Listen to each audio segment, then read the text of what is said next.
안녕하세요. 서남수 교육부 장관의 논문 표절을 설명해 보겠습니다. 이 영상 정말 이해하기 쉽게 만들었습니다. 시간 때우기 용어로라도 한번 끝까지만 봐주신다면 감사하겠습니다. 시작하겠습니다. 여러분, 물건을 훔친 도둑이 법무부 장관을 한다면 어떨까요? 네, 바로 답이 나옵니다.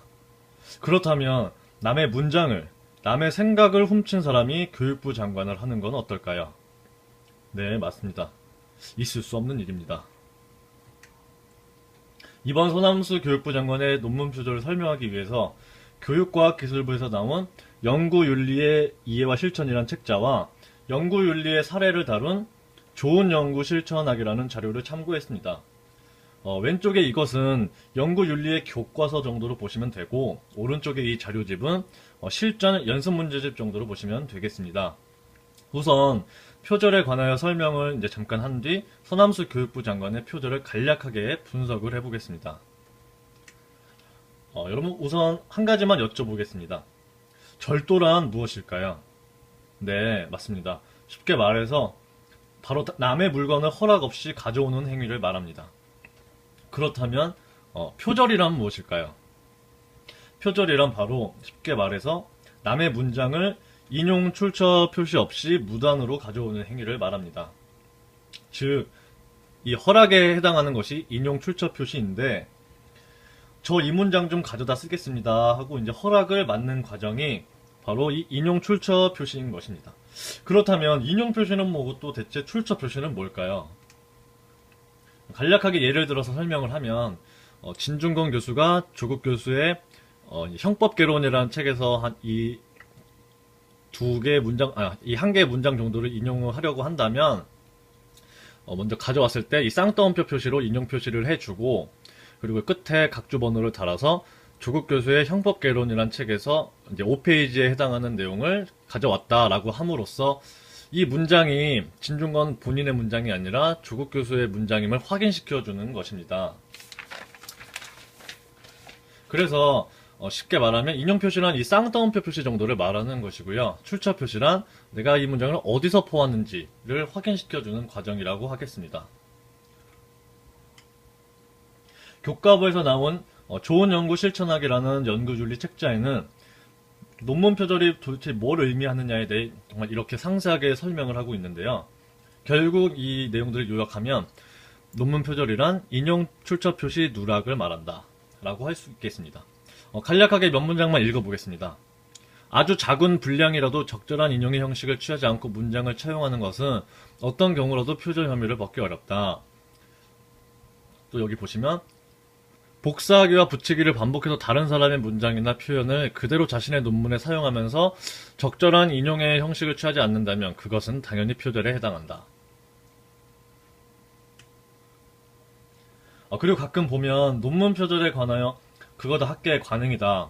혹은 옛날에는 표절 기준이 없거나 불명확했다. 라는 분들이 계시는데, 잠시 이 자료를 보시면 이것은 1981년도 세종대학교에서 발간한 논문 작성법이란 책자입니다. 이걸 보시면 1980년대에도 분명히 인용 출처 표시를 해야만 한다는 내용이 나옵니다.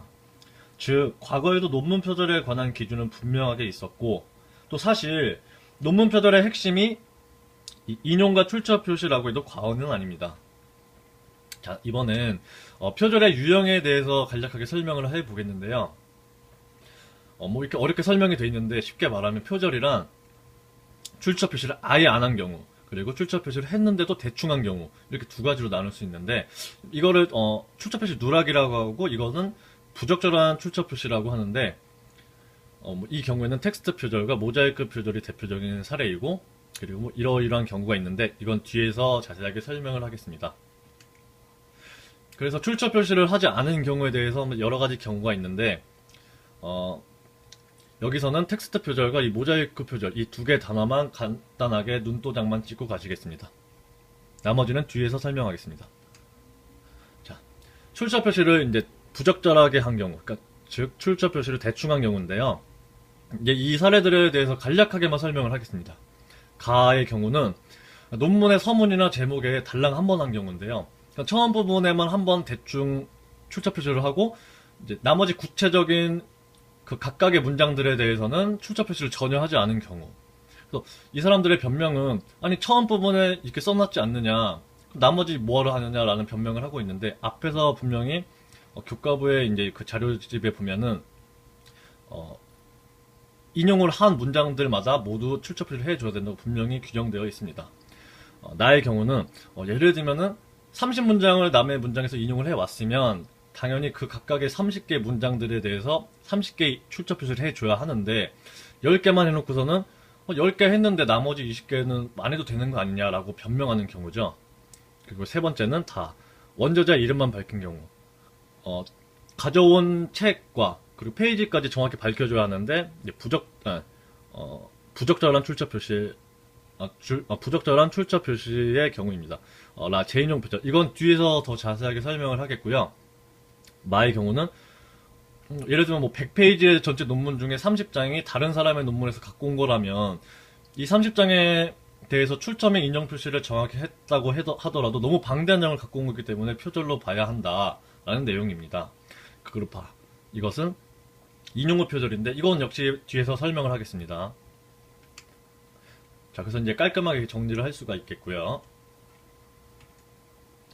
자, 이제부터 서남수 교육부 장관의 텍스트 표절에 대해서 간략하게 설명을 해보겠는데요. 뭐 이렇게 어렵게 설명이 되어 있지만 그냥 쉽게 말하면 출처 표시 안 하고 베낀 거, 이걸 텍스트 표절이라고 합니다. 이렇게 보시면 이돈이라는 사람이 1992년도에 쓴 교육정의론의 182페이지에 해당하는 내용과 서남수 교육부 장관이 1996년에 쓴 논문의 박사 논문의 158페이지에 해당하는 내용이 일치하는데, 그럼 당연히 출처 표시가 이돈이로 되어 있어야 하지만 전혀 안 되어 있습니다. 전형적인 텍스트 표절입니다.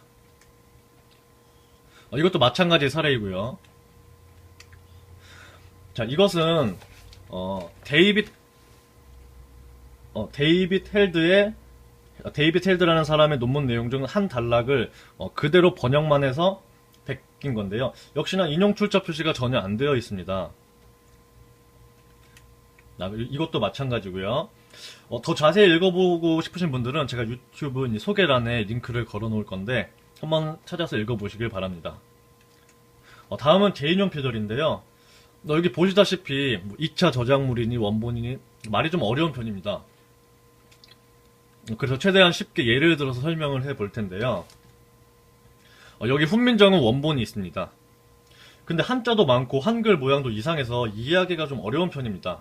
그래서 예를 들어서 이 변희재 대표가 이 훈민정음을 해석하고 이제 해설을 해서 이제 정리를 해놓은 훈민정음 해설본을 발간합니다.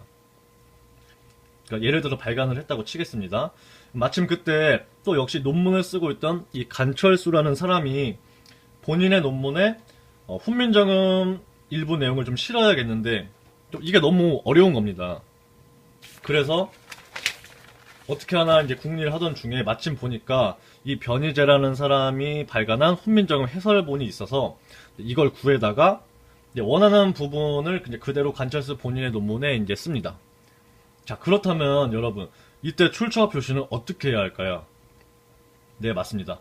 변희재가 쓴 이 훈민정음 해설본, 이것도 출처에 표시를 해줘야 하고, 이 훈민정음 원본도 출처에 써줘야 합니다.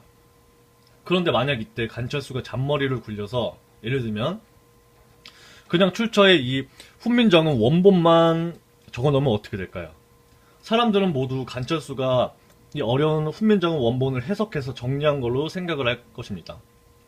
수고롭게 해석하고 정리해서 훈민정음 해설본을 출간한 변희재 대표의 노력은 사라지게 되는 것입니다.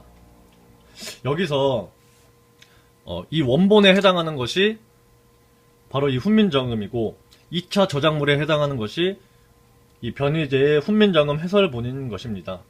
2차 저작물, 즉 이 훈민정음 해설본에서 베껴 쓰면서도 출처 표시를 안 해놓고 이 원본인 훈민정음만 출처 표시를 하는 행위를 바로 제인용 표절이라고 합니다. 그래서 이제 보시게 되면 서남수 장관이 방영준 씨의 1990년도 논문 내용을 베끼고는 출처를 방영준 씨와 똑같이 폴 토마스로 해놓습니다. 즉, 이 오른쪽 문장은 방영준 씨가 폴 토마스의 영어 문장을 읽고 해석해서 나름의 문장으로 정리해 놓은 건데 서남수 장관은 바로 이 열매만 쏙 따먹은 경우입니다. 즉 명백한 재인용 표절입니다. 자, 이것도 마찬가지 사례이고요. 자, 이번엔 자기 표절에 대해서 알아보겠습니다. 뭐 이렇게 설명들이 많은데 어려운 편이죠.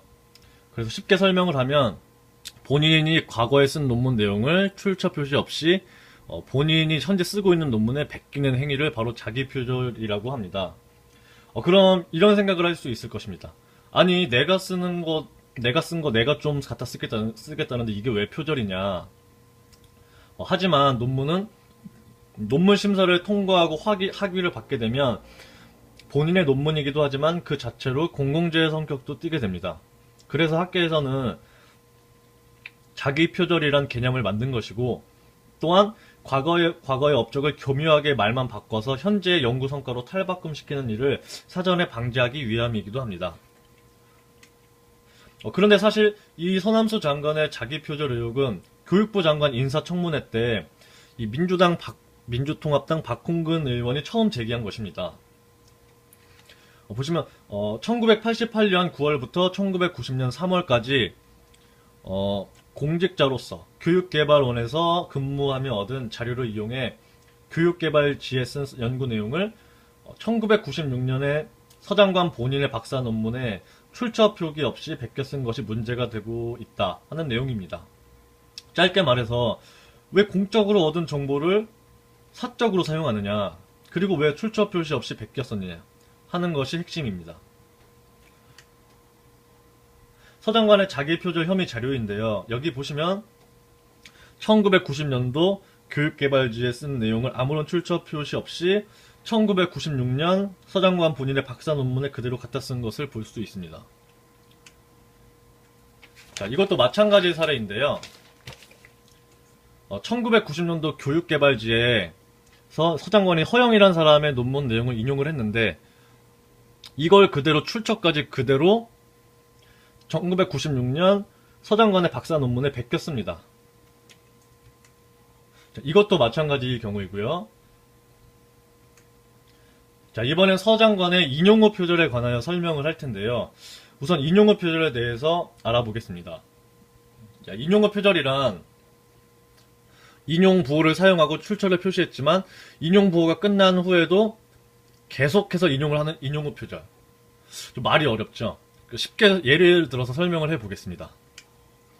자, 예를 들어서 제가 양말 한 켤레를 빌린다고 이제 누군가에게 허락을 받고서는 양말 10켤레를 가져가게 되면 그럼 당연히 나머지 허락받지 않은 9켤레에 관해서는 훔친 것이 됩니다. 이거랑 마찬가지로 내가 문장 한 개를 인용하겠다고 해놓고 그 문장에 출처 표시를 하고서는 다른 사람의 문장 9개를 추가로 더 베껴서 10개를 베꼈다면 출처 인용 표시가 되지 않은 나머지 이 9문장은 표절 문장인 것입니다. 그러니까 허락에 해당하는 것이 인용 출처 표시이기 때문이죠. 그래서 이런 거를 인용호 표절. 그러니까 나머지 이 9개의 문장에 대해서는 인용호 표절이다. 한 개의 인용 출처 표시를 했다고 해서 나머지 9개가 면제가 되는 것은 아니다.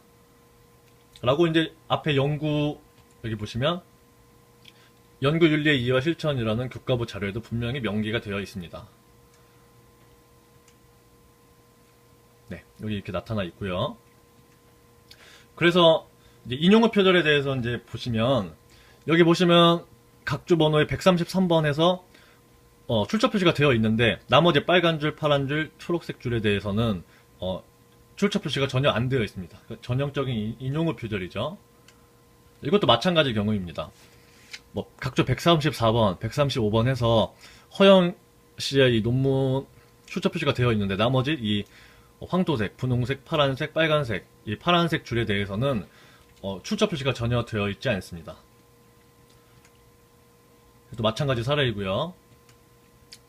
네, 이것도 역시 각주 148번에 보면 허영 이렇게 언급이 되어 있는데 여기까지만 되어 있는 거고 여기서부터 이 문장들에 대해서는 출처 표시가 전혀 되어 있지 않습니다. 전형적인 인용호 표절입니다. 그래서 마찬가지 사례이고요. 다음은 말 바꿔쓰기 표절. 뭐 이렇게 설명이 굉장히 어렵게 되어 있는데 그냥 간략하게 쉽게 말하면 출처 표시 없이 단어 순서만 교묘하게 바꿔서 베낀 경우입니다. 그래서 보시면 여기서 결단주의적 정당성 이론, 그리고 파쇼, 그리고 뭐 신생 독재 정권, 뭐 예를 들면 뭐 헌법 이론, 이런 등등의 단어를 여기 이 문장들과 비교해 보시면은 알 수 있습니다. 한번 화면 정지해 놓으신다면 판단해 보시고요. 다음은 모자이크 표절에 관해서 설명을 해 보겠습니다. 뭐 여러 가지 말이 어려운데 그냥 짬뽕을 생각하시면 됩니다. 그냥 여기저기서 몇 개 단어씩 이제 짜깁기해서 하는 표절을 말하는데요. 여기 보시게 되면 이것도 역시 이제 화면 정지해 놓고 한번 비교해 보시면은 답이 나옵니다. 여기저기서 그냥 베껴서 짬뽕처럼 표절을 한 경우이고요. 자, 그래서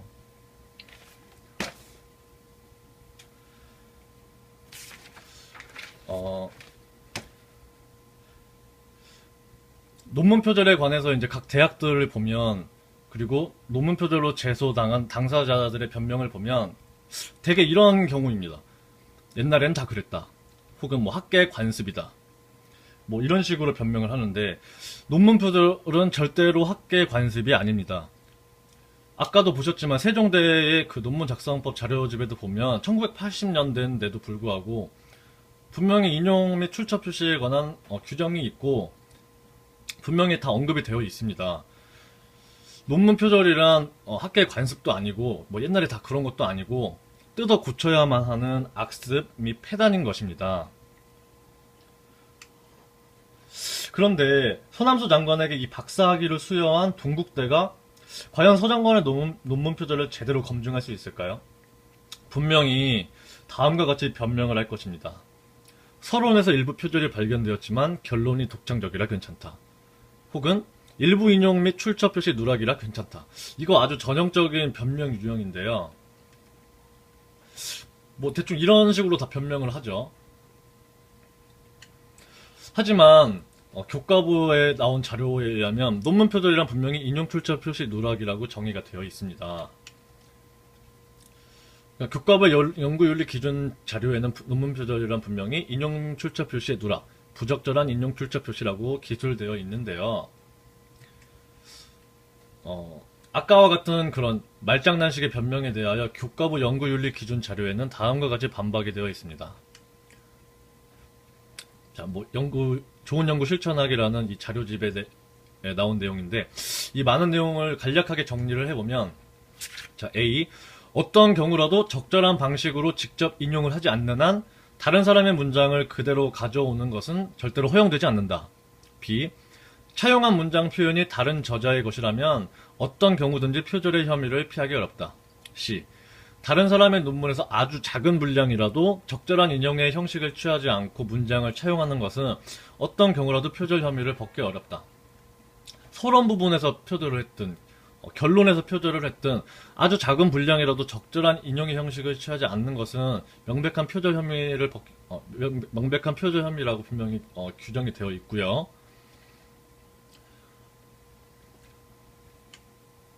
해서 그런 앞에와 같은 그런 대학들과 피재소자들의 변명들은 더 이상 통하지가 않습니다. 해서 끝으로 이 뜯어 고쳐야만 하는 악습이자 폐단인 논문 표절을 저지른 서남수 교육부 장관은 양심이 있다면 속히 그 자리에서 내려오시길 요청드리면서 이 영상을 마치겠습니다. 그동안 시청해주셔서 감사합니다.